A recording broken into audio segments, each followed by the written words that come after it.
السلام علیکم عزیز طلباء طالبات، سر عبدالستار خان اس یوٹیوب چینل میں آپ تمام کا استقبال ہے۔ 12th اردو کوشچن آنسر، یہ سبق نمبر 3 ہے شال۔ سوالات کے جوابات اور سرگرمیاں دیکھیں گے۔ آپ کو ہمارا ویڈیو پسند آئے تو اسے لائک کیجئے، شیئر کیجئے، ہمارے چینل کو سبسکرائب کیجئے، اس ویڈیو کو آخر تک دیکھیے۔ چلیے شروعات کرتے ہیں۔ خاکے پر مبنی سرگرمیاں، سبق سے موضوع لفظ تلاش کر کے شب کی خاکہ مکمل کیجئے۔ شال پر موجود پھول، اس کا جواب ہے سبق شال پر موجود پھول گلاب، نرگس، بنفشا، سوسن۔ اشاروں کے مطابق جدول مکمل کیجئے۔ صفت کنجوس، محنتی، اسم سردی، کمزوری، اسم بوکھلاہٹ، چہچہاہٹ، فعل مسکرانا، بنانا۔ اس کا جواب ہے صفت کنجوس، اسم کنجوسی، سرد سردی، محنتی محنت، کمزور کمزوری، بوکھلاہٹ بوکھلانا، مسکراہٹ مسکرانا، چہچہاہٹ چہچہانا، بناوٹ بنانا۔ ہدایات کے مطابق درج ذیل سرگرمیاں مکمل کیجیے۔ پہلا ہے افسانے کی تعریف بیان کر کے اس کے اجزاء کی نشاندہی کیجیے۔ دوسرا، ادب برائے زندگی کے بارے میں اپنے استاد سے معلومات حاصل کیجیے۔ تیسرا، حمیدہ کی شال کی خوبصورتی بیان کیجیے۔ پہلے کا جواب ہے افسانے کی تعریف۔ افسانہ ایک مختصر تحریر ہے جسے ایک ہی نشست میں پڑھا جا سکتا ہے۔ افسانہ زندگی کے کسی ایک پہلو کو اجاگر کرتا ہے یا کسی ایک واقعے کو ایجاز و اختصار کے ساتھ بیان کرتا ہے۔ افسانے کے اجزاء ہے پلاٹ، کردار، مکالمے، نقطہ نظر، پس منظر اور زبان و بیان کی شستگی افسانے کے اجزاء ترکیبی ہیں۔ دوسرے کا جواب ہے ادب برائے ادب کا مطلب ادب کو صرف اور صرف حظ، لطف و مزاح کی حد سے حد تک محدود رکھنا ہے۔ جب قارئین کوئی فن پارہ پڑھتے ہیں اور اس سے حظ اٹھاتے ہیں، ایسے فن پارے میں جذباتی آسودگی ہی اصل مقصد ہوتی ہے، جبکہ اس کے برعکس ادب برائے زندگی میں ادب کو کسی خاص نصب العین کی تبلیغ و اشاعت کے لیے استعمال کیا جاتا ہے۔ مزید آسانی کے لیے یوں بھی کہا جا سکتا ہے کہ ادب برائے ادب کا مقصد شوق پورا کرنا یا محض ادب تخلیق کرنا ہوتا ہے۔ اس سے حقیقی معنوں میں کسی ادب پارے کا لطف کشید کیا جا سکتا ہے، جبکہ ادب برائے زندگی کا مقصد زندگی کے مسائل، مشکلات، دکھ سکھ تمام پہلوؤں کی ترجمانی ہے، اور معاشرے میں تبدیلی لانا بھی اس میں یوں شامل ہوتا ہے کہ ادب معاشرے کا ترجمان ہوتا ہے۔ زندگی اور ادب براہ راست ایک دوسرے سے منسلک ہوتے ہیں۔ تیسرے کا جواب ہے عبید کی بیوی حمیدہ کی بہت دنوں سے یہ خواہش تھی کہ اس کے پاس ایک شال ایسی خوبصورت اور اتنی اچھی ہو کہ کسی کے پاس نہ ہو۔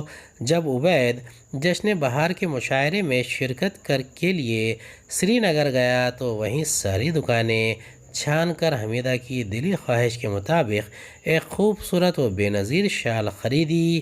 اس کے چوڑے حاشیے پر بہت ہی عمدہ، نازک اور باریک کام بنا تھا، اور بیچ والے حصے میں ہر طرح کے پھول کھلے تھے، کاڑے گئے تھے، گلاب و لالا، بنفشا و نرگس، سیوتی و سوسن، کنول و کوزا۔ چوتھا سوال ہے حمیدہ کی اس وقت کی کیفیت بیان کیجیے جب عبید نے اس کے کندھوں پر شال ڈالی تھی۔ پانچواں سوال ہے شال خریدتے وقت حمیدہ کے متعلق عبید کے ذہن میں آنے والے خیالات کو قلم بند کیجیے۔ چھٹا، منع کرنے کے باوجود حمیدہ کے شال دینے پر عبید نے جو کچھ طے کیا اسے تحریر کیجیے۔ چوتھے کا جواب ہے جشن بہار کے مشاعرے میں شرکت کے موقع پر عبید نے سری نگر کی ساری دکانیں چھان ماری، تب کہیں جا کر اس کی بیوی حمیدہ کی خواہش کے مطابق ایک خوبصورت و لاجواب شال اس کے ہاتھ لگی۔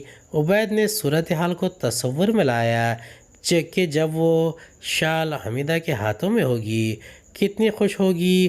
ویسی شال پا کر اس کے گالوں پر سرخی دوڑ جائے گی، اس کی آنکھوں میں ستارے چمکیں گے، وہ اسے اوڑھ کر اٹھلائے گی اور آپ شرمائے گی۔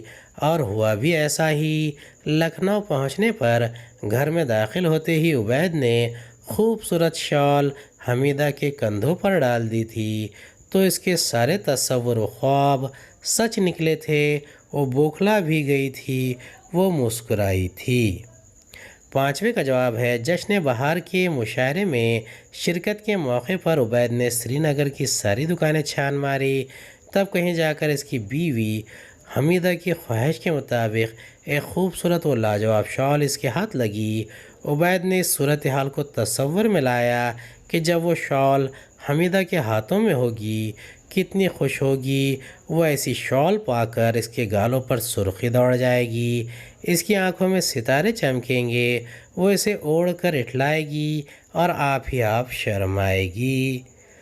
چھٹے سوال کا جواب ہے، حمیدہ نے اپنی پسندیدہ شال کو شیشے کی الماری میں بڑی حفاظت سے رکھ کر مقفل کر دیا کہ اسے کوئی نقصان نہ پہنچے۔ عبید کڑاکے کی سردی میں جب ایک مختصر سفر پر روانہ ہونے لگا تو دونوں میاں بیوی کو دیگر سامانوں کے ساتھ ایک گرم چادر کی کمی کا احساس ہوا۔ حمیدہ تھوڑے سے توقف کے بعد اسی شال کو نکال لائی۔ عبید نے سختی سے روکا کہ وہ اس شال کو ہرگز نہیں لے جائے گا کہ سفر میں میلی ہو جائے گی، لیکن اپنے شوہر سے بے انتہا محبت کرنے والی بیوی حمیدہ نے ایک نہیں سنی اور شال اٹیچی میں رکھ دی۔ عبید نے بھی طے کر لیا کہ چاہے اس پر کیسی ہی گزر جائے وہ اس شال کو ایک منٹ کے لیے بھی اپنے استعمال میں نہیں لائے گا اور اسے حمیدہ کو ویسے ہی صاف ستھری بے شکن لا کر واپس کر دے گا جیسے کہ حمیدہ کے ہاتھوں سے اسے ملی تھی۔ ساتواں سوال ہے، رکشے پر بیٹھتے وقت عبید نے سردی سے بچنے کا جو انتظام کیا اسے بیان کیجیے۔ آٹھواں، رکشے والے کا حلیہ بیان کیجیے۔ نوواں، عبید کی ذمہ داریاں بیان کیجیے۔ 10واں، رکشے والے سے پگلی کو شال اڑانے کے لیے کہہ کر عبید نے جو رد عمل ظاہر کیا اسے بیان کیجیے۔ 11واں، حمیدہ کا چور کو کوسنا بیان کیجیے۔ 7ویں سوال کا جواب ہے، مختصر سفر سے واپسی پر عبید جب ٹرین سے اترا تو صبح کے 6:30 بج چکے تھے، لیکن سردی کا تشدد اس قدر حاوی تھا کہ لکھنؤ کے چار باغ جیسے مصروف اسٹیشن پر ایک عجیب طرح کا سناٹا تھا۔ باہر آ کر جب وہ گرم سوٹ پر موٹا اوور کوٹ پہنے، گلے کو اونی مفلر سے اور ہاتھوں کو چمڑے کے دستانوں سے چھپائے رکشے یعنی سائیکل رکشہ پر بیٹھا تو اس نے حمیدہ کی شال گھٹنوں پر رکھ لی، اس خیال سے کہ گھٹنے بھی گرم رہیں گے اور شال میں شکنیں بھی نہ پڑیں گی۔ 8ویں کا جواب ہے، مختصر سفر سے واپسی پر جب عبید صبح کے وقت لکھنؤ کے چار باغ ریلوے اسٹیشن پر اترا تو سردی اپنے شباب پر تھی۔ وہ سائیکل رکشہ پر سوار ہوا۔ رکشہ والا جوان تھا، بھرے بھرے شانے، کندھا چوڑا سینہ، مضبوط کمر، موٹی موٹی پنڈلیاں، بڑے بڑے پاؤں۔ اس نے سر اور گردن میں ایک سوتی مفلر پگڑ کی طرح لپیٹ رکھا تھا۔ وہ آدھی آستین کی خاکی قمیص پر ایک پرانا سا ونڈ کوٹ، بغیر آستین و شولڈر کا سویٹر پہنے تھا اور ٹانگوں میں خاکی نیکر، پنڈلیاں بھی ننگی اور پاؤں بھی ننگے تھے۔ وہ اپنی ٹھنڈک دور کرنے کے لیے رکشہ تیز تیز چلا رہا تھا۔ 90 کا جواب ہے، عبید محنتی و ایماندار شخص تھا۔ اس کا ایک جوتا سازی کا کارخانہ تھا، اسی میں وہ جی جان سے مصروف رہتا تھا۔ 25-30 کاریگروں کے کام کی نگرانی کرتا، موسموں کے سرد و گرم کی پرواہ نہ کرتے ہوئے دکان پھر کر سامان خریدتا، آرڈر حاصل کرتا، اس طرح خون پسینہ ایک کر کے 4 پیسے کماتا تھا۔ 10ویں کا جواب ہے، ریلوے اسٹیشن سے رکشے پر سوار ہو کر عبید جب اپنے گھر جا رہا تھا تو اسے راستے میں ایک بے سہارا پاگل سی عورت سردی کے مارے کراہتے ہوئے نظر آئی۔ اس کی گود میں ایک بچہ تھا۔ اس عورت کی دلدوز کراہ نے عبید کے سینے کو چھلنی کر کے رکھ دیا۔ اس نے رکشے والے جوان سے پوچھا کہ اتنے بڑے شہر میں کسی اللہ کے بندے نے اس عورت کو کوئی رضائی یا کمبل نہ اڑا دیا؟ کیا ہمارے شہر کے رئیس، امیر، سیٹھ، ساہوکار سب مر گئے ہیں؟ وغیرہ۔ بہرحال اس لاچار عورت اور اس کے بچے کی حالت عبید سے دیکھی نہ گئی۔ اس نے فوراً رکشہ رکوایا اور اپنی بیوی حمیدہ کی انتہائی پسندیدہ شال اسے دی اور اس عورت کو اڑانے کے لیے کہا۔ رکشے والے نے اتنی خوبصورت شال کو دیکھ کر کہا کہ کہاں یہ خوبصورت شال اور کہاں وہ گندی پگلی عورت؟ عبید اس پر غصہ ہوتا ہے، ڈانٹ کر کہتا ہے بکو مت، جا کر اسے اڑا دو۔ 11ویں سوال کا جواب ہے کڑاکے کی سردی میں کراہتی ہوئی پاگل سی لاچار عورت پر حمیدہ کی پسندیدہ شال رکشے والے سے اڑوانے کے بعد عبید اس سوچ میں پڑ گیا کہ شال دینے کو تو دے دی پگلی کو، مگر وہ حمیدہ سے کیا کہے گا؟ سچ کہہ دینے پر کیا حمیدہ اسے اپنی توہین نہ سمجھے گی؟ اور اس میں کہیں اس کی آنکھوں میں آنسو آ گئے یا اس کا چہرہ اتر گیا؟ عبید اپنی چہیتی بیوی کو تکلیف میں دیکھنا نہیں چاہتا تھا، اس لیے اس نے طے کیا کہ شال کے ضمن میں کوئی جھوٹ گھڑ لے گا۔ گھر پہنچنے پر کپڑے اور دیگر سامان کو اپنے ٹھکانوں پر لگانے کے لیے حمیدہ نے اٹیچی اور ہول ڈال کھولے اور اپنی پسندیدہ شال کو نہیں پایا تو بلند آواز میں پوچھا میری شال کیا ہوئی؟ عبید نے طے شدہ پروگرام کے مطابق جھوٹ کہہ دیا کہ وہ ریل میں چوری ہو گئی۔ شدید سردی میں دو کمبل اوڑھنے کے بعد بھی جب سردی نہ گئی تو اس نے اوپر سے حمیدہ کی شال ڈال لی، جو شاید کروٹ لینے میں پھسل کر برتھ کے نیچے گر پڑی اور اس کے سونے میں ہی پاس بیٹھے ہوئے 2 مسافر اسے لے کر چلتے بنے۔ یہ سب سن کر حمیدہ روحان سی آواز میں چور کو کوسنے لگی، موئے کا ہاتھ سڑ جائے، اس کی شال اوڑھنا اسے کبھی نصیب نہ ہو، اس کی خبر میں کیڑے پڑیں۔ 12واں سوال ہے پگلی کو شال دیتے وقت رکشے والے کے خیالات کو قلم بند کیجیے۔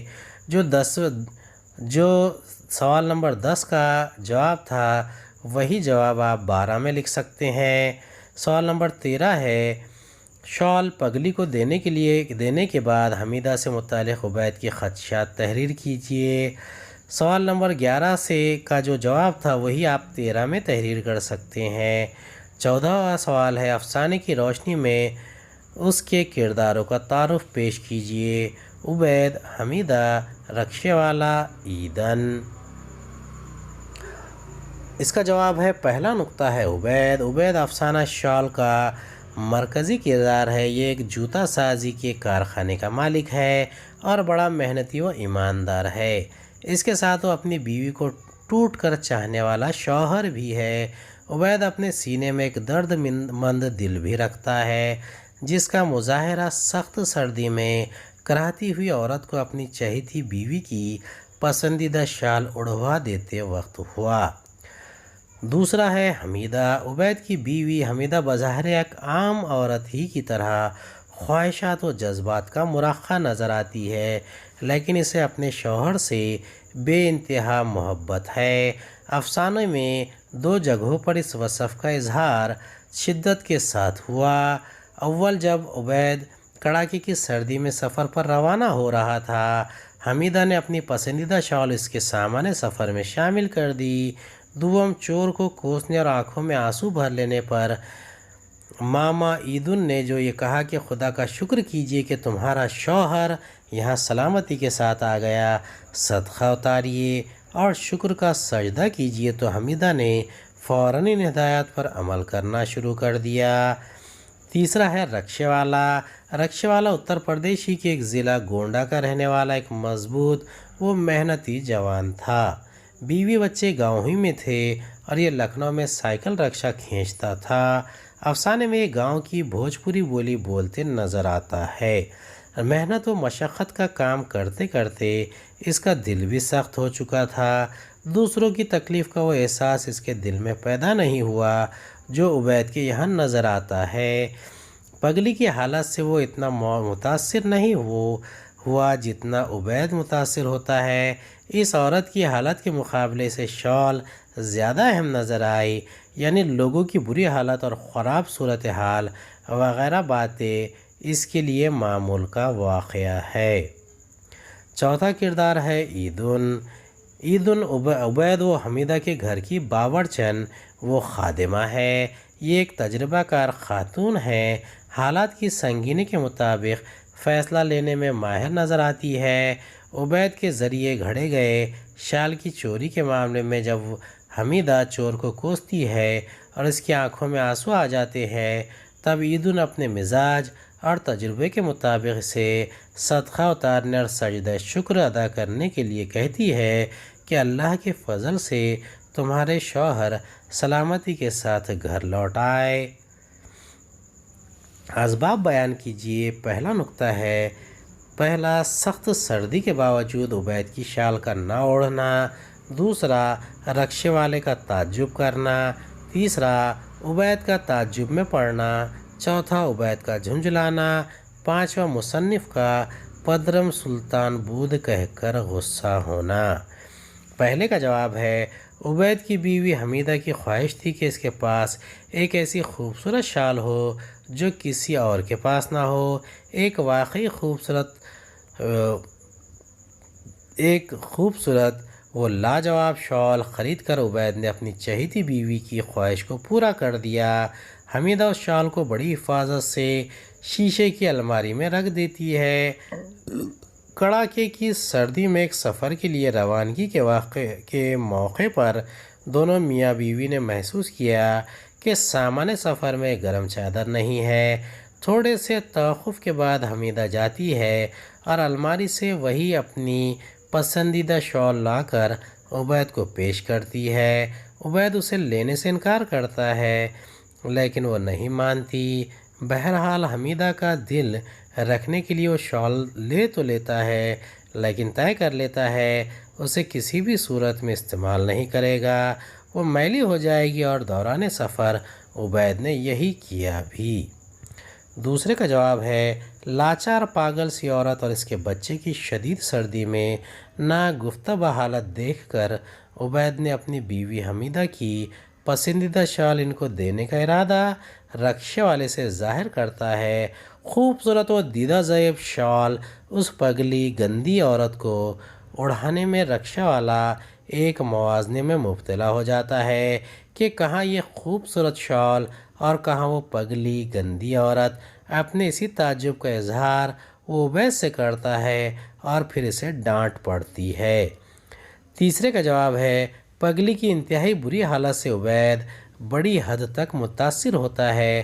اسے تعجب ہوتا ہے کہ اتنے بڑے شہر میں کسی اللہ کے بندے نے اس عورت کو کوئی رضائی یا کمبل نہیں دیا اڑھایا۔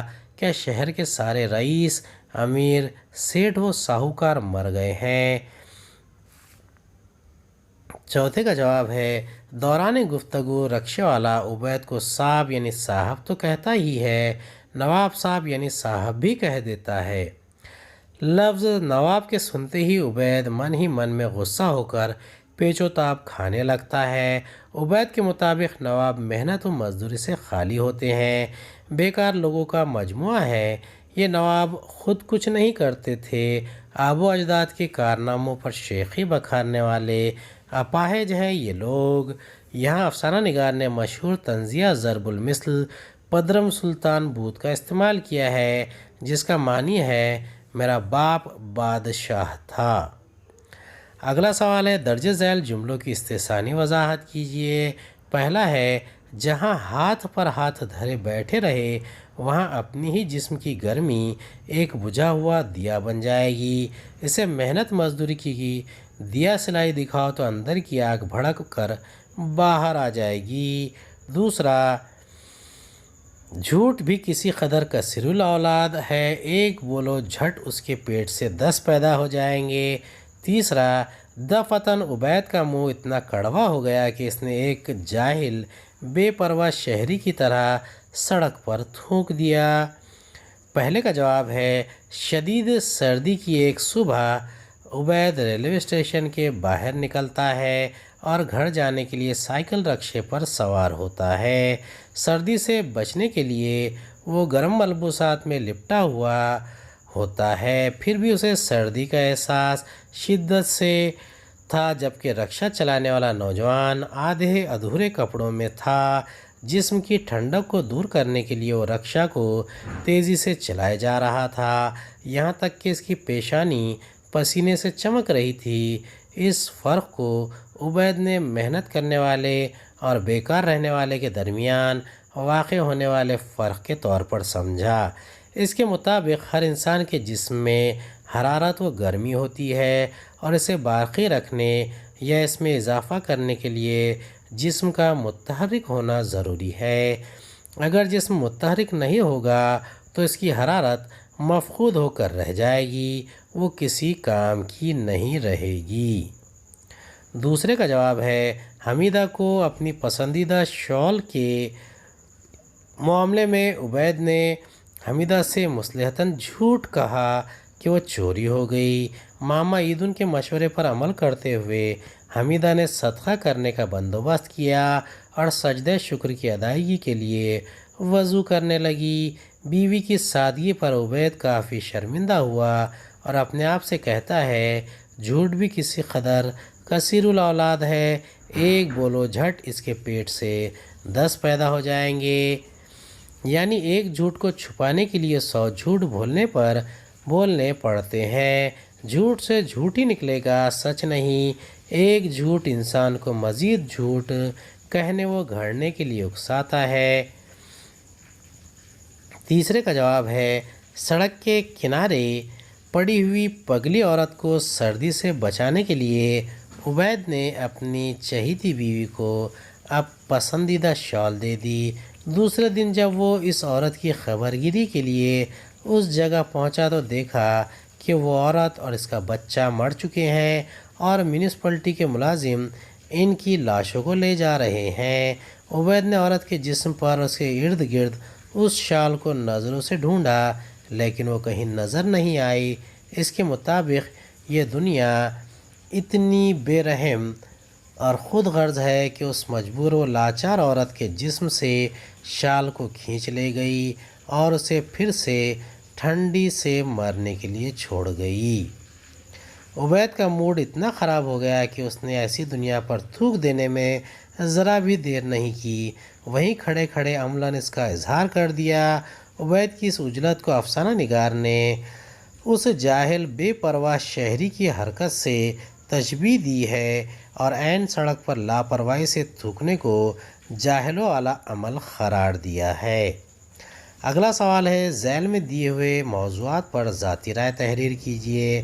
پہلا ہے عبید کے ٹرین سے اترنے کے بعد موسم کی کیفیت۔ دوسرا رکشے والے کو دیکھ کر عبید کے ذہن میں آنے والے خیالات۔ تیسرا فٹ پاتھ پر پڑی ہوئی پگلی کا حلیہ۔ چوتھا ماما عیدن کے مشورے کے بعد حمیدہ میں آنے والی تبدیلی۔ پہلے کا جواب ہے بڑے بڑے ریلوے اسٹیشنوں ٹرینوں کی آمد و رفت کی کثرت کی بنا پر ہمہ وقت مصروف ہوتے ہیں۔ مسافروں کا آنا جانا، ملازمین و دیگر متعلقہ افراد کی سرگرمیاں اور ان سب کی چہل پہل سے ان اسٹیشنوں کی رونق دن اور رات کے فرق کو ختم کر دیتی ہے۔ موسموں کے شدائد وہ عنصر ہے جو اس ہنگامے کو کسی حد تک متاثر کرتا ہے۔ شدید سردی یا بارش کی راتوں میں جب کبھی ہمارا گزر ان اسٹیشنوں سے ہوتا ہے تو ہم دیکھتے ہیں کہ وہاں ایک خوفناک اور پراسرار خاموشی غالب ہوتی ہے۔ تجربے کار افراد پر ان حالات کا کوئی اثر نہیں ہوتا لیکن نئے لوگ گھبرا جاتے ہیں۔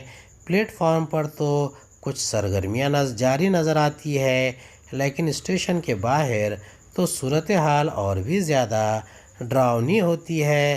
صبح تڑکے یا کچھ اور وقت بعد کیفیت میں تھوڑی کمی واقع ہوتی ہے لیکن بہرحال وہ بات نہیں ہوتی جو ان اسٹیشنوں کا خاصہ ہوتی ہے۔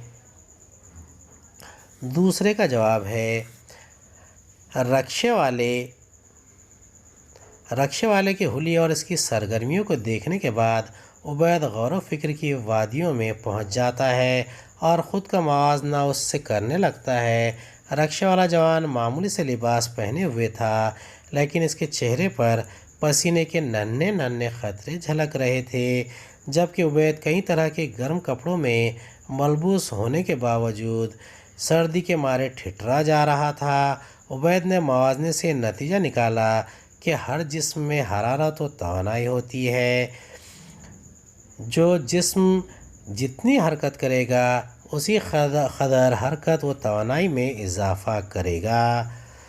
خارجی عوامل مثلاً گرم لباس وغیرہ سے کسی حد تک سردی سے محفوظ رہا جا سکتا ہے، لیکن پیہم حرکت اور محنت و مشقت سے جسم کے اندر ہی حرارت کافی طور پر پیدا کی جا سکتی ہے، جس سے گرم لباس کی ضرورت چندہ باقی نہیں رہ جاتی۔ تیسرے کا جواب ہے، فٹ پاتھ پر پڑی پگلی بس ایک چھوٹی سی دھوتی لپیٹے ہوئی تھی۔ اسی کا ایک کونا پیٹ پر پڑا ہوا تھا۔ اسی چیتڑے میں سے ایک بچے کا سر دکھائی دے رہا تھا۔ پگلی کے بال مٹی میں اٹے تھے۔ پگلی کی یہ حالت کڑاکے کی سردی کی ایک انتہائی سخت و شدید صبح میں تھی، جبکہ بہت سارے گرم لباس پہننے پر بھی جسم میں ٹھنڈک کم ہونے کا نام نہیں لے رہی تھی۔ بحیثیت ایک انسان کے ہر فرد، خصوصاً باحیثیت و اہل ثروت میں سے ہر فرد پر یہ ذمہ داری عائد ہوتی ہے کہ وہ سماج و معاشرے کے ان لوگوں کا شدید حالات میں خیال رکھے، صرف اپنی اور اپنوں ہی کی فکر نہ کرے بلکہ دوسروں کی بھی پرواہ کرے۔ مذہبی تعلیمات اور اصلاح پسند شاعروں کے کلام کے مطالعے سے مذکورہ بالا فکر اور احساس کی بہتر طور پر نشو و نما ہو سکتی ہے۔ چوتھے کا جواب ہے، شال کا چوری ہونا عبید کے گھڑے ہوئے جھوٹ کا نتیجہ تھا، اور اس سے اس کی بیوی حمیدہ کا ذہنی طور پر پریشان ہونا فطری امر تھا۔ وہ چور کو کوستی ہے، اس کی آنکھیں بھر آتی ہے، لیکن ماما عیدن کے نصیحت آمیز مشورے حمیدہ کے اطمینان کا سبب بنتے ہیں۔ بوڑھی خادمہ حمیدہ سے کہتی ہے کہ خدا کا شکر ادا کیجیے کہ میاں عبید صحیح و سلامت گھر واپس آ گئے، ورنہ وہ چور انہیں کوئی بڑا نقصان پہنچا سکتے تھے۔ تھوڑے میں ہی بلا ٹل گئی، اس لیے میاں کا صدقہ اتاریے اور اللہ کے حضور سجدہ شکر ادا کیجیے۔ ان کی یہ باتیں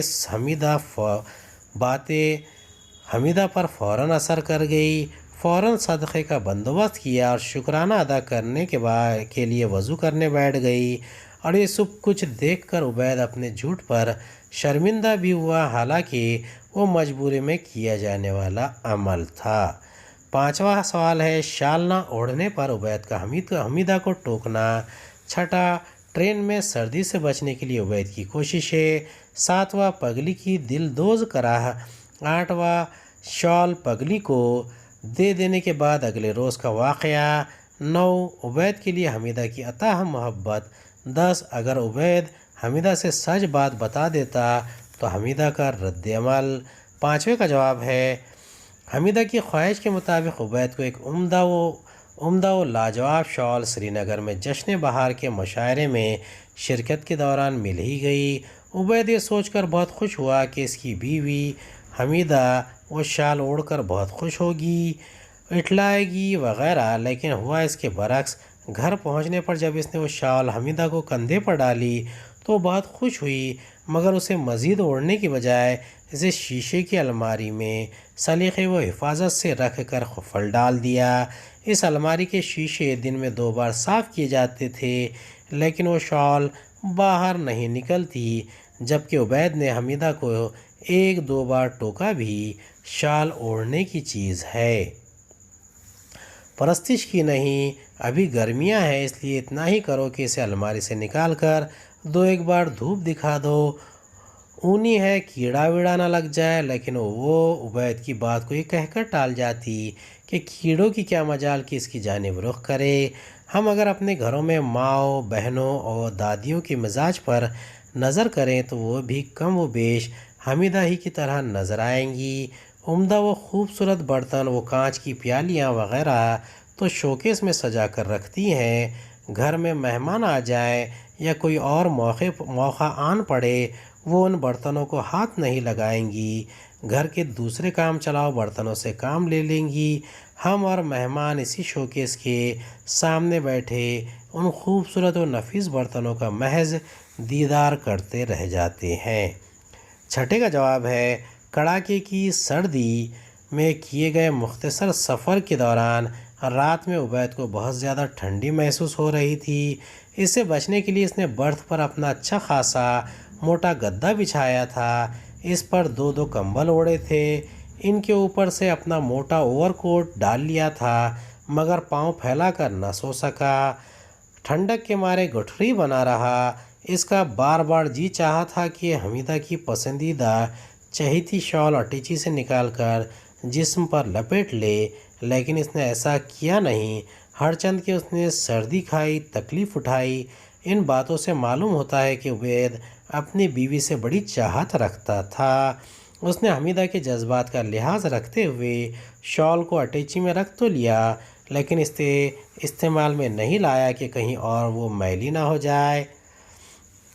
ساتویں کا جواب ہے، کڑاکے کی سردی کی ایک صبح جب عبید ٹرین سے اتر کر رکشے پر سوار ہو کر گھر کی جانب جا رہا تھا، اسے راستے میں ایک دلدوز کراہت سنائی دیتی ہے۔ فٹ پاتھ پر پڑی ایک عورت مختصر سے کپڑوں میں ملبوس اپنے بچے کو سینے سے لگائے مدد کے لیے پکار رہی تھی کہ کوئی اسے اوڑھنے کے لیے کمبل وغیرہ دے جائے تاکہ وہ اور اس کا بچہ سردی سے بچ جائے، لیکن کوئی بھی راہ گیر اس کی جانب توجہ نہیں کرتا تھا۔ اپنی گاڑیوں میں شیشہ چڑھائے بیٹھے لوگ سن سے آتے اور سن سے نکل جاتے۔ افسانہ شال میں جس زمانے و عہد کا ذکر ہے، پتہ نہیں اس میں غریبوں اور لاچاروں کی امداد کی کیا سبیلیں ہوا کرتی تھی، لیکن فی زمانہ سردیوں کے موسم میں امیر و رئیس افراد اور سماجی تنظیمیں جھوپڑوں اور سڑکوں کے غریبوں مکینوں کا خیال کرتے ہیں، کمبل، شال، سویٹر وغیرہ تقسیم کرتے ہیں۔ کوئی خاموشی سے یہ کار خیر کرتا ہے تو کوئی تصویر کشی کے ساتھ اس کام کو انجام دیتا ہے۔ آٹھویں کا جواب ہے، سڑک کے کنارے پر پڑی ہوئی پگلی عورت کو سردی سے بچانے کے لیے عبید نے اپنی چہیتی بیوی کی پسندیدہ شال دے دی۔ دوسرے دن جب وہ اس عورت کی خبرگیری کے لیے اس جگہ پہنچا تو دیکھا کہ وہ عورت اور اس کا بچہ مر چکے ہیں۔ میونسپلٹی کے ملازم ان کی لاشوں کو لے جا رہے ہیں۔ عبید نے عورت کے جسم پر اور اس کے ارد گرد اس شال کو نظروں سے ڈھونڈا، لیکن وہ کہیں نظر نہیں آئی۔ اس کے مطابق یہ دنیا اتنی بے رحم اور خود غرض ہے کہ اس مجبور و لاچار عورت کے جسم سے شال کو کھینچ لے گئی اور اسے پھر سے ٹھنڈی سے مرنے کے لیے چھوڑ گئی۔ یقینی طور پر کہا جا سکتا ہے کہ دنیا کے سارے انسان بے مروت اور بے رحم نہیں ہیں۔